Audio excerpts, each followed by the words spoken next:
a little bit more than 3%, goes on the account of the dollar weakening.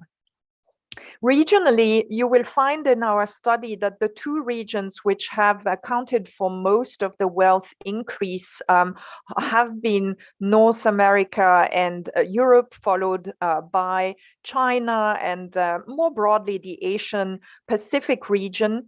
And in contrast to these regions, there have also been areas of the world where wealth actually shrunk, at least in dollar terms. And this has been the case for many Latin American countries, for example, or India in the Asian continent.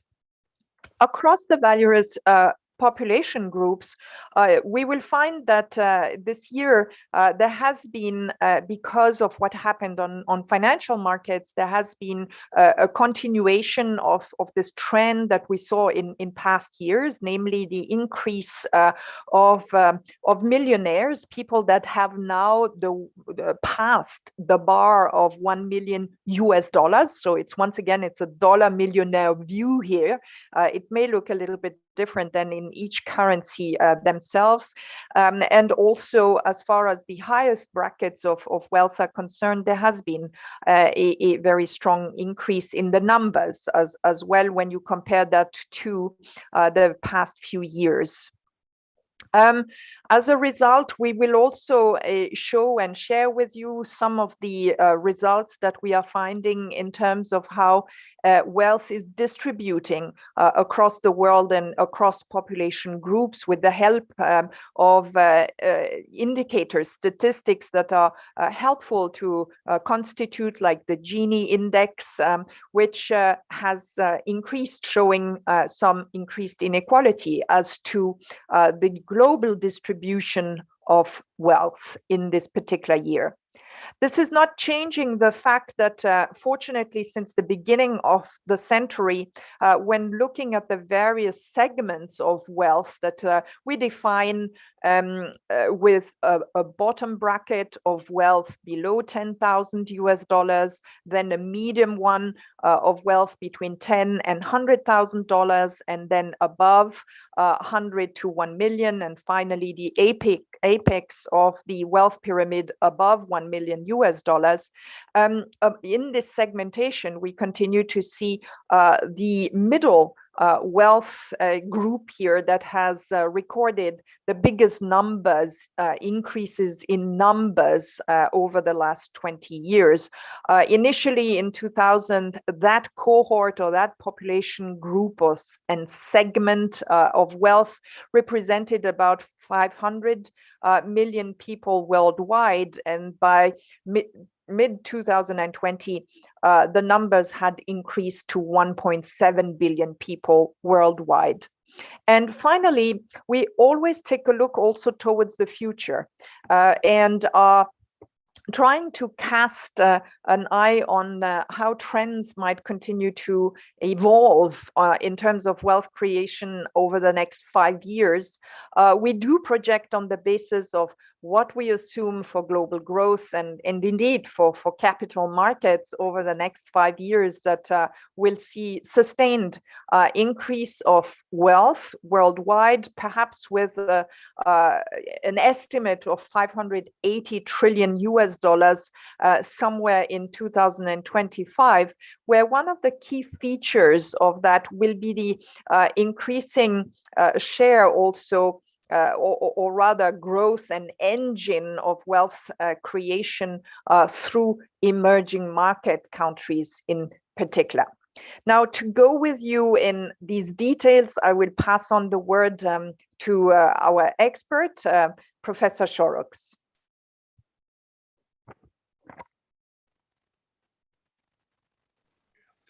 Unmute your line, Tony. Sorry. Can we have the next slide? Thank you. Yes, as Nanette said, we've had a lot of surprises last year, not perhaps unusual given the circumstances. We're trying to, what happened initially, of course, is that there was around about March time, people started to realize that the COVID pandemic was going to have a big economic impact and that GDP was likely to fall. Financial markets dipped quite decisively. And then almost immediately afterwards, the various governments and central banks stepped in with some fairly decisive action. And so that initial loss, we estimate that in the first quarter, total wealth was down some 17.5 trillion, but that was pretty well reversed by the middle of the year. And then the second surprise, in a sense, was that it just went on increasing. It didn't just stop there. It wasn't just a reversal, but we had this increase in wealth for the rest of the year. And that, of course, it was fueled a lot by asset price increases. We saw share prices reaching new historic highs. And also it seemed to have infected the housing market later in the year, and they started to boom as well in many countries. So these things are the ones which have driven the wealth increases in the second half of the year. The slide in front of you actually it extracts from the exchange rate. This is just looking at using smoothed exchange rates. So it's trying to take away or control for any year-on-year increases. And if you look at it and you look at 2020, the immediate reaction is it doesn't really seem so much different from the rest of this century. Maybe not one of the best years, but certainly not unusually low given the circumstances. That's a surprise. And of course, very different from 2008, where there was a big drop in household wealth. So this is, in a sense, surprising. And of course, if one looks for explanations as to why this has happened, why we haven't experienced the same sort of effect that we saw in 2008, it's in a sense, I think, because the governments and central banks have learned from their lessons from 2008. I think we just see just how quickly they responded, what sort of actions they took, very quickly trying to support individuals and businesses with various sorts of financial support and lowering interest rates, and indeed signaling that they expected interest rates to remain low for some time. Another factor which has affected things is that people simply haven't been able to spend. The consumption opportunities have been reduced. I suspect, particularly for slightly better off households, they're the ones who might have been taking holidays, going out to restaurants more and so on. So, and this has had quite a big impact. Indeed, the government support in some cases, very often in some of the more advanced countries, has actually meant that household income, disposable income has gone up and not down. And that combined with a reduction in consumption means that there's been a big increase in savings. We're not absolutely sure where the savings has ended up. I suspect some of it is just gone into savings accounts, and some of it, I think, has gone into reducing debts, or at least making debts lower. Maybe people haven't been putting purchases on their credit cards and so on. So this is what has happened. So that is the net effect here. We've had fairly stable incomes, falling consumption, increased savings. The lower interest rates, I think in particular, have encouraged equity prices, share prices, house prices to go up. And combined with all that, there's been some massive increases in public debt, very often to something like 20% of GDP for many countries is the increase in public debt last year. So if we, I think, move on to the next slide, please, just to, can we have the next slide? Are we, okay. Well, I can talk about it, but it would be better to see the slide. Right, thank you. We've already had these totals last year, we have, in terms of US dollars, we have an increase 7.4%. The previous slide indicated that if you take away the exchange rate effects, it's around about 4.5% instead. Wealth per adult is up 6% in US dollars. If we look at the individual regions, it is North America and Europe that contributed most of the change in total, something like 20 trillion out of the 28 trillion. China and the Asia Pacific, when we exclude China and India, they each added another 4 to 5 trillion each. There have been some Africa, very little change. India, a small drop. Latin America, a bigger drop. Both of these have been exacerbated or magnified, certainly by exchange rate losses in those two regions. And indeed, almost all of the Latin America loss is exchange rate related. If you take that out, then the loss is down to about 1%. No, 1.8% to be precise. If we also look at the interesting thing is the split between financial and non-financial assets. There, if you look at the bottom line, financial assets a little over double, so 2/3, 70% of the change is financial assets. It's all these stock share prices going up in various countries in particular have inflated in financial assets. That ratio of sort of 2 to 1 is also reflected in North America, Europe, and China. In the Asia Pacific region, it's more of an even split. Debts there, 7.5% increase. I think that has been reduced, or at least constrained by this increased savings. Without that, we might have expected debts to go up maybe 9 or 10%. So that is one way. It's very difficult really to identify precisely where this increased savings has ended up. I should perhaps mention, though, that the reason why we're in a much better position now than we were in the middle of last year is that we now have balance sheet data, financial assets and debts for some.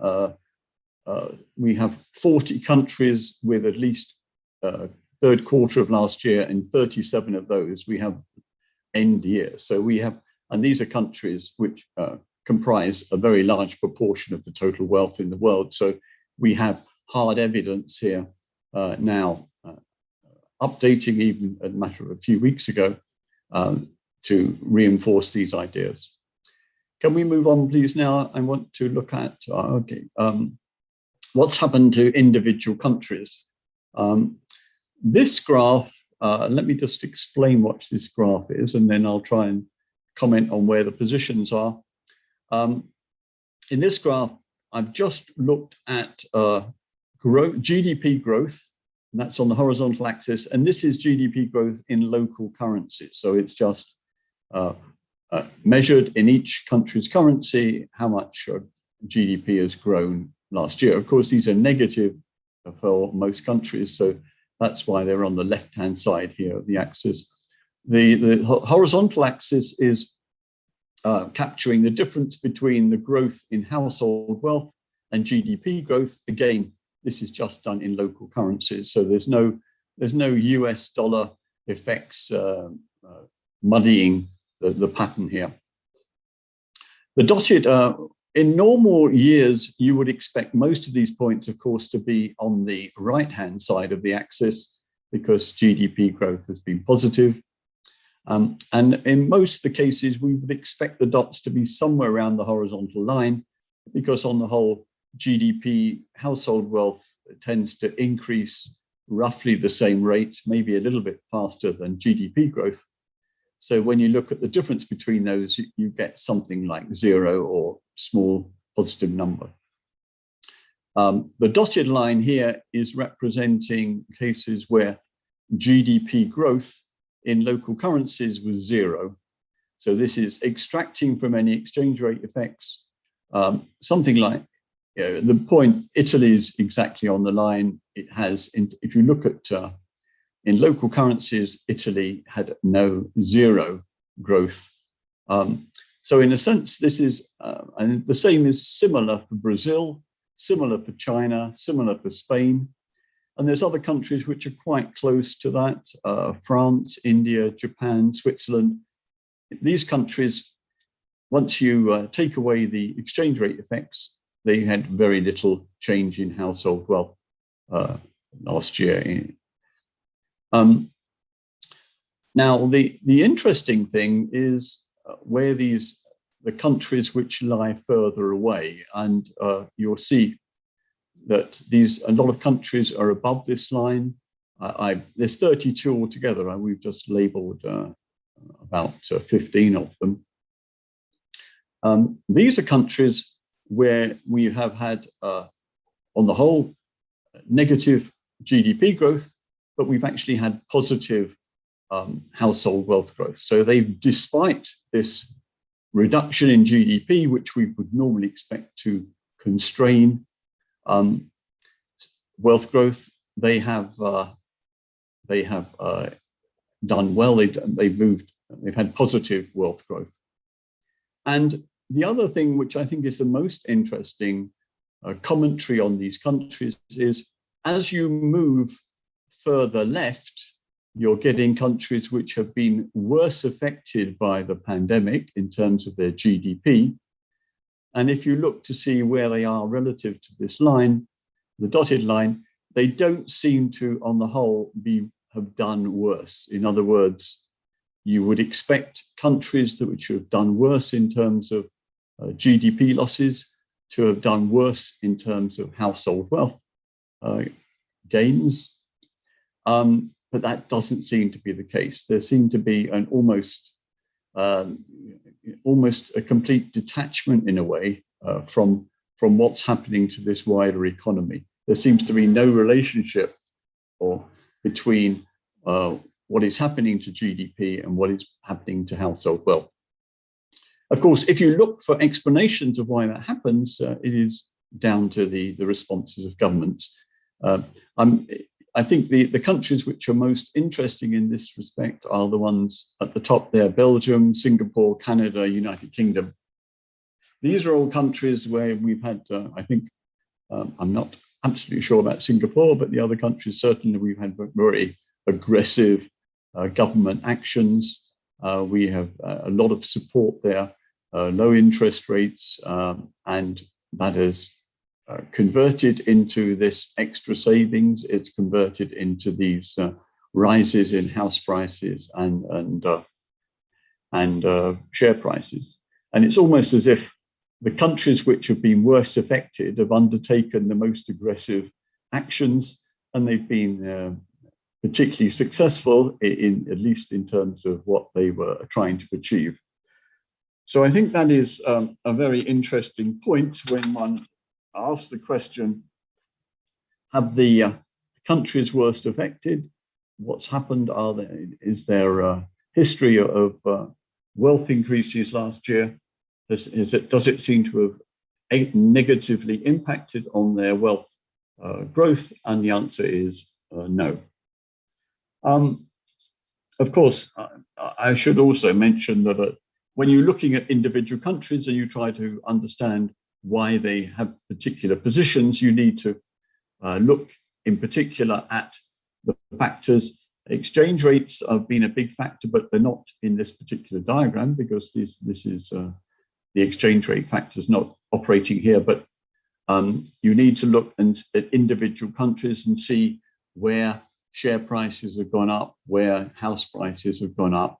And that is really where you need to look, and explains a large part of the variations in the positions of the various countries. Okay, I think I'll pass on to Nanette to move on. Yes, let me now take you through a few observations on how wealth is distributed and some of the trends that we have seen over the period that we have analyzed more long term, but then also specifically what happened in 2020.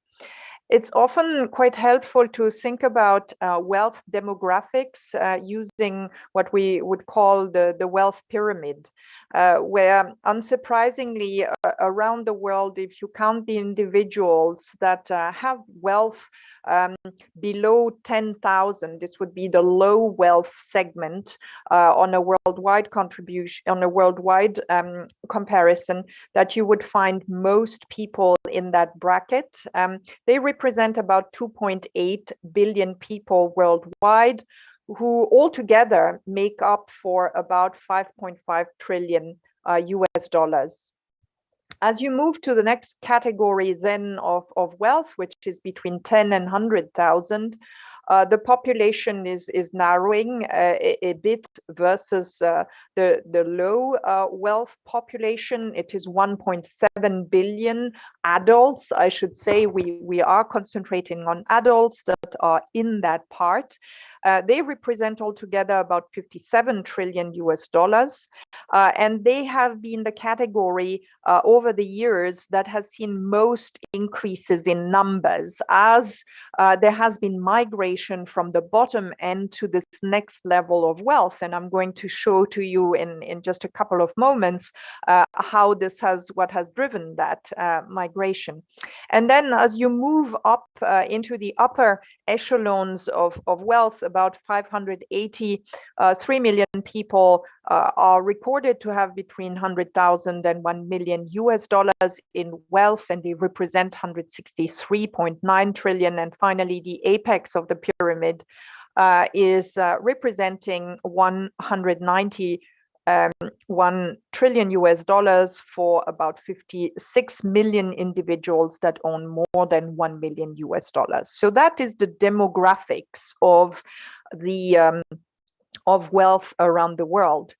Now, if you take a look at one of the representations of what has happened over the years, onto the next slide, please, then just the contrast between how the regional distribution of wealth was 20 years ago at the beginning of the century, as compared to how it is today, or rather in 2020, for which our report is spanning the data, you can really see that China, over those 20 years, has been able to move more people there from low or lower middle wealth categories into higher percentiles of wealth when we look at these various tranching of wealth by percentiles. So that now in 2020, really the bulk, if you take, for example, the 80th percentile, China is representing a much bigger share of that 80th percentile worldwide than 20 years ago. And in some sense, along with this wealth creation, China has also crowded out a little bit other regions. In particular, you see that in 2000, Europe was having a much bigger share there of the higher percentiles, the 95th or the 98th, 99th percentile, while now in 2020, this has compressed a little bit to the benefit of the Asian region and especially China. So this is the big trend that has happened and has certainly contributed to explain the big rise in numbers of middle wealth segments. Moving on now to take a little bit closer look at where we have good data for.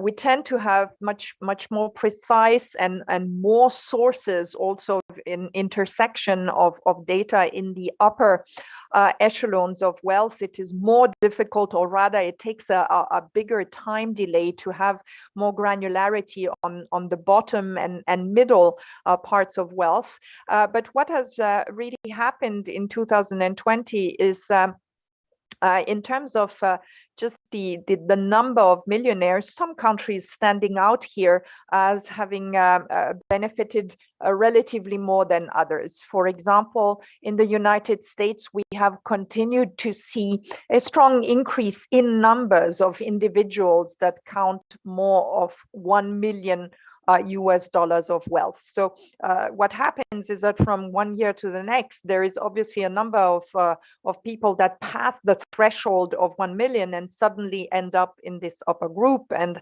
that has been the case very much triggered also by the increases of financial wealth, the case in the United States, followed by Germany, and then Australia and Japan in Asia, where among those countries where we have seen most additions in numbers. I should also say that on the other side, there have also been a number of countries where these numbers have shrunk in 2020. And remember, now this is looking at dollar fortunes denominated in dollar, and so for those countries where their own currency depreciated, weakened against the dollar, there is this exchange rate effect, so that we can see among those where there has been a largest drop of individuals away from this top segment of wealth. We can count Brazil, we can count India, we can count Russia, all countries that had also very big currency fluctuations. Moving to the next slide, I want to say something about one of the, I would say, the synthesis statistics that we have been reporting year after year about distribution of wealth with the help of the Gini coefficient for global wealth. And I have been looking at that over the last 20 years. The good news for this period is that overall, the trend has been towards less inequality of wealth. I mean, where the Gini index started off the century above 90 as a coefficient number, we have over the years tended to see declines, with two exceptions. One was also at another time of great financial turmoil. This was 2008 and 9, in the aftermath of the great financial crisis. We had a transitory period there where there has been an increase of inequality, but then after 2009, 2010, this came back, auto-corrected back towards the falling trend. And this time around, the pandemic has also, not too dissimilar from 2009, created an increase of inequality. In fact, when we take a look at the Gini coefficient itself, it has increased over the year by 0.6 points, which is just in historical comparison, a relatively large increase. Now, we will see over the next months and years how the exit from current economic policy, especially as regards monetary policy, is likely to impact financial assets, and see how much of this increase, like in 2009, will remain a transitory episode as opposed to a more persistent one. But certainly during 2020, this is what we record in terms of the distribution of wealth. Now I'm again at the point where I'm passing on to Tony to give you some forward-looking expectations that we also include on a regular basis in the report. Thank you. Of course, when you're looking ahead, it's difficult enough to even come up with numbers for the current year, let alone 5 years ahead. But we try to give some indication of where we're heading. This is based on the background data that we have. We don't make this up, we just take it from other sources. In particular, GDP growth is the one which governs a lot of our forward projections. And the consensus at the moment is that they're expecting quite robust GDP growth over the next 5 years. There was some dispute a year ago, some worries about how long the pandemic would depress GDP, but now it all seems that the consensus is that we're going to spring back into action. Everyone is going to go and spend all their savings that they've accumulated unintentionally. And for that reason, we expect household wealth to grow fairly robustly. The forecast is to have an annual rate over the next 5 years of 6.9%, which is slightly above the average rate since the turn of the century. That would be raising total wealth by 39% over the next 5 years. And it would mean that wealth per adult rises 31%, and it reaches 104,710 is the exact number that we have. Obviously not a rather spuriously accurate prediction, but we are expecting it to hit 100,000, and that itself is quite a significant milestone, because that's exactly the 100,000 mark is what we use to distinguish what we call high wealth countries from other countries. So if our projections turn out to be accurate, then we are expecting by 2025 that the world as a whole will have become like a rich, a high wealth nation. We'll have a high wealth world for the first time. Of course, when we look at individual countries, we are expecting the so-called emerging economies to contribute a lot of the growth. In fact, a disproportionate amount. Where lower middle income countries we're expecting to contribute 42% of the growth compared to their current 33% of current wealth. So disproportionate increases there. And these lower middle income countries are dominated by two countries, China and India. So it's worth looking at their particular projections in some detail. And the graph you have in front of you, the chart is one way we use to present where countries are in the context of American US wealth, in real terms, the total US wealth in real US dollars over the course of the last century and a quarter, so since 1900.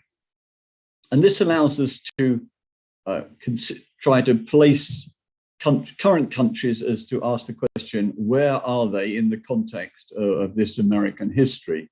And if you notice here, if we just start with India, which we are thinking will have growth of 59% over the next 5 years. It is currently in 2020, 12.8 trillion, which would be equivalent to where the US was in 1954. So currently, India has the same real wealth that the US had back in 1954. In 5 years' time, we're expecting this to have grown to 18.4 trillion, and that is equivalent to the USA in around about 1964.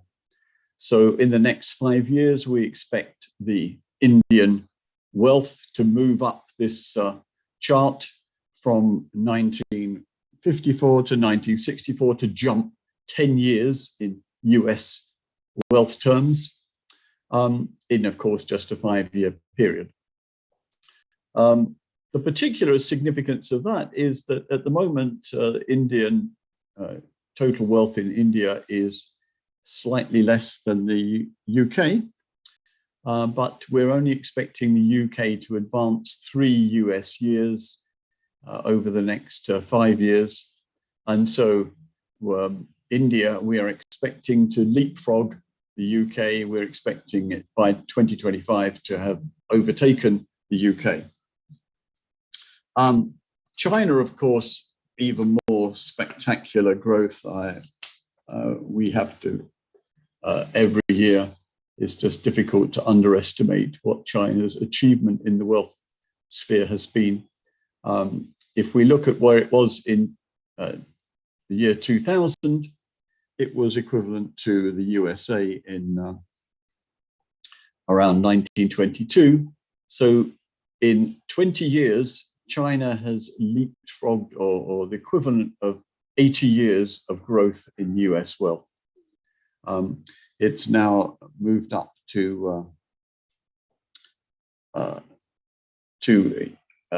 it's moved up at the moment to a little over year 2000. By 2025, we expect it to have its wealth to have increased to the point where it's equivalent to US real wealth in 2017.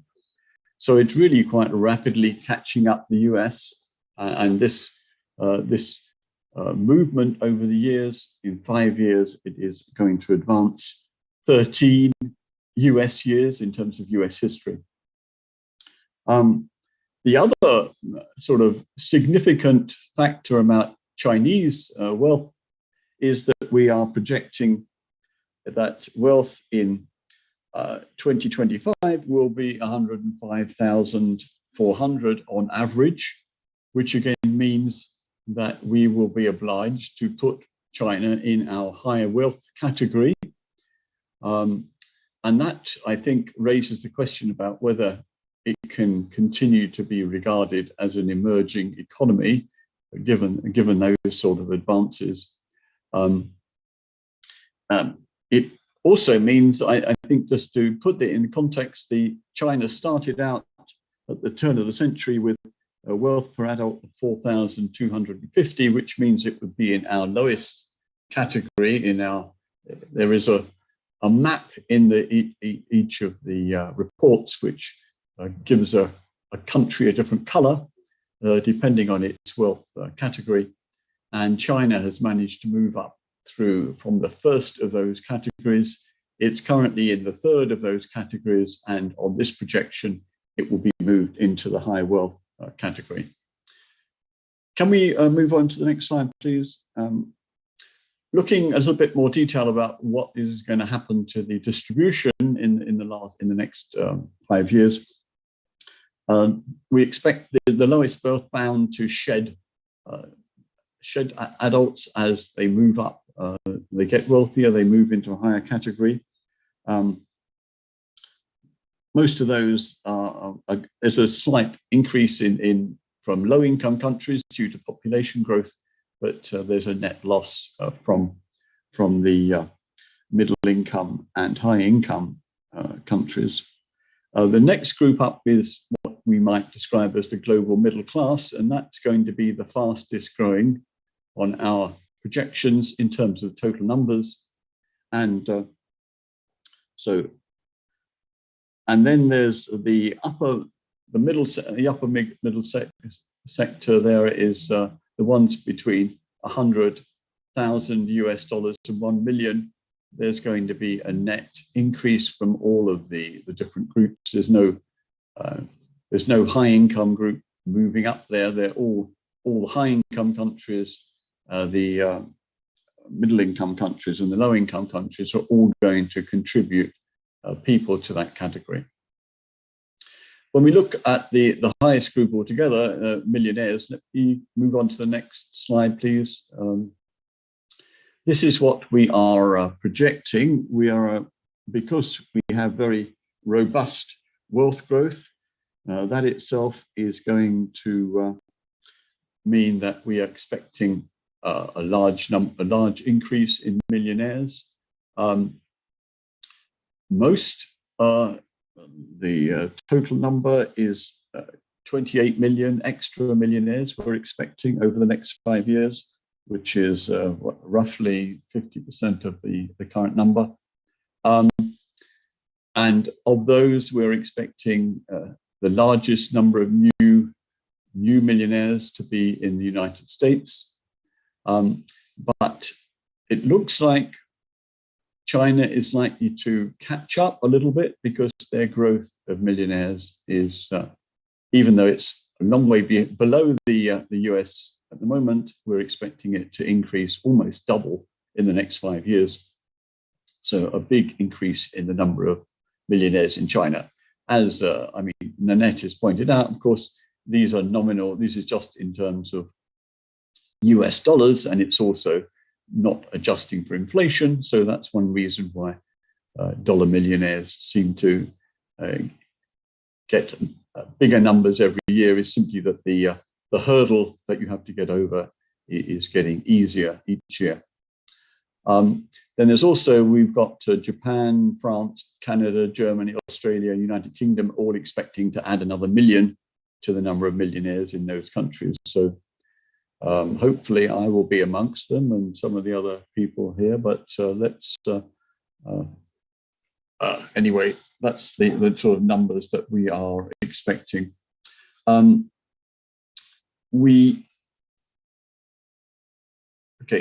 In terms of the percentage differences, you also see from that slide, that actually gives a rather different perspective. And Sweden, we're expecting a big increase in the second column there. So there's the different categories. Latin America, we're not expecting some significant numbers, but not really pushing out the frontier. And the same is true, of course, in Africa, which starts with a much smaller number. We're expecting significant growth, but it's not going to really count in global terms. Can we move on to the last slide, please? Here. And just to say, we have roughly the same thing happening with these ultra high net worth individuals, those which have at least 50 million US dollars.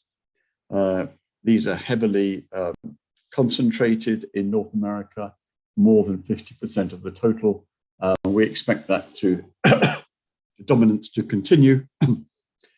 But indeed, if you add China, India, and Asia Pacific together, they currently have some 57,000 ultra high net worth individuals. We're expecting that to grow by 42,000, so another big increase in their numbers.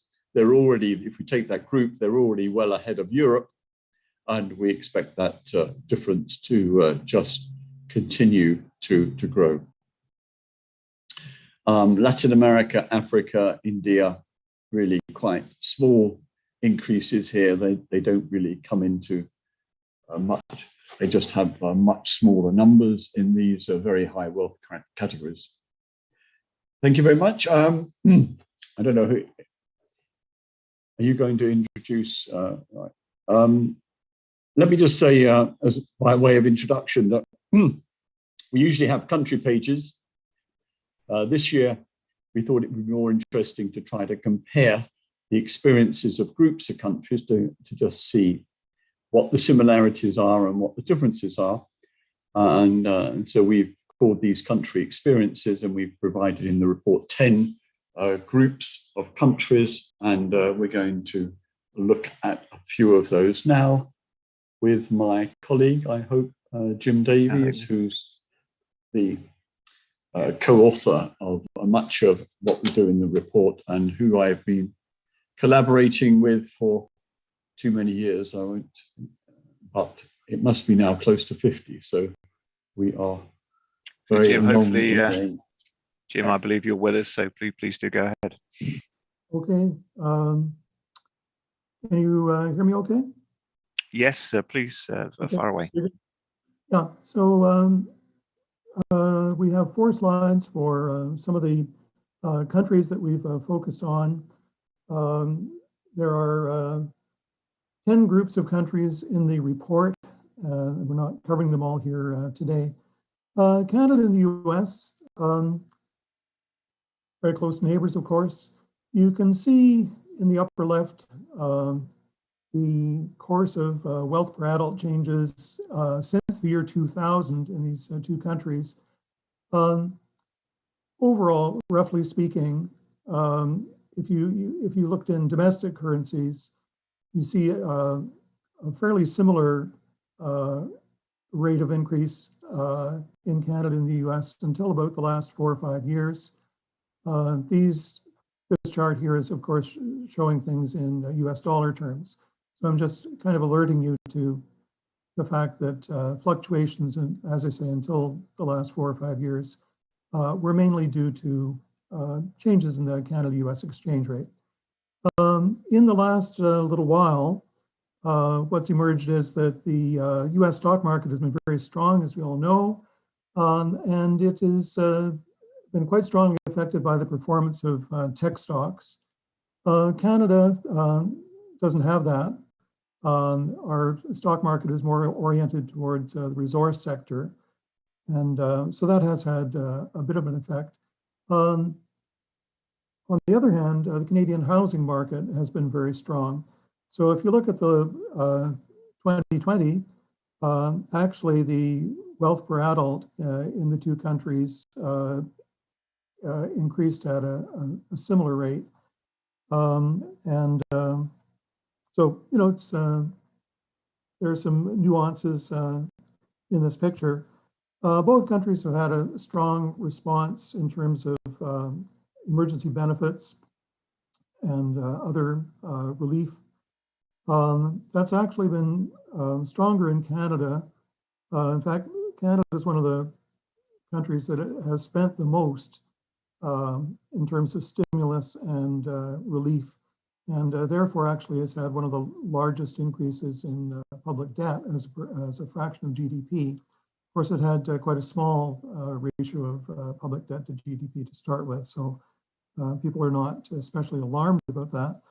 But it has led to a significant increase. Both countries have had a significant increase in disposable income and a decline in consumption, so that there's been this unintentional saving. In the United States, it's been estimated by Moody Analytics that excess saving over the course of the pandemic has been about $2.4 trillion. And that's about 20% of the $11 trillion increase in wealth that the US saw in 2020. So maybe I'll move on to the next slide,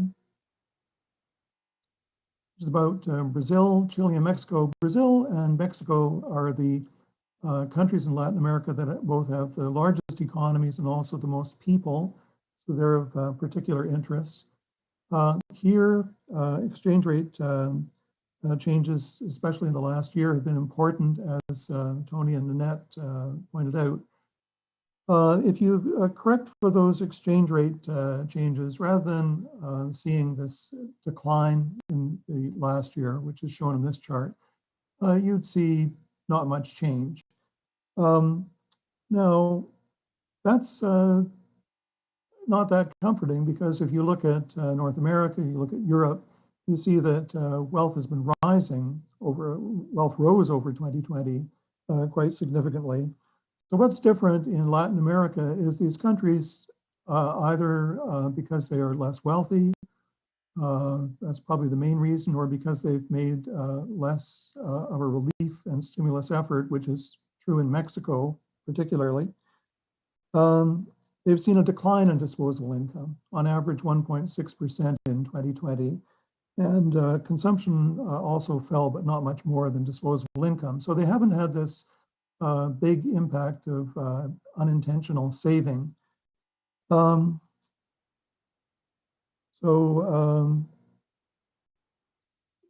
Overall, basically the picture is that they haven't done as well as North America and Europe. So maybe perhaps we could move on to the next slide. China and India, again, looking at the performance over the entire period since the year 2000, you see this spectacular growth of wealth in China that we've been calling attention to. This chart does not really do justice to India. The average growth rate of wealth per adult in China over these 20 years was 15%, but in India it was 9%, which is very impressive. And so, you know, the chart, as I say, doesn't do justice to that. Now, in 2020, the two countries had quite a different experience because China, as we know, quickly got COVID under control. COVID experience in India in 2020 was not particularly bad. In the late summer, their numbers got up similar to the world average in terms of cases and deaths. But India's relatively, it's a lower income country. It doesn't have the resources to provide a lot of stimulus and relief.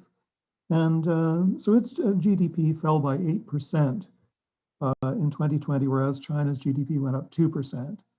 And so that's reflected in what's happened to wealth overall. We saw earlier there's been a 6% increase in total wealth in China in 2020, and there was a 4% decline in India. So there has been a kind of a separation in their performance, particularly in the last year. An overall trend that has been important over the last 20 years is that financial wealth has risen as a fraction of total wealth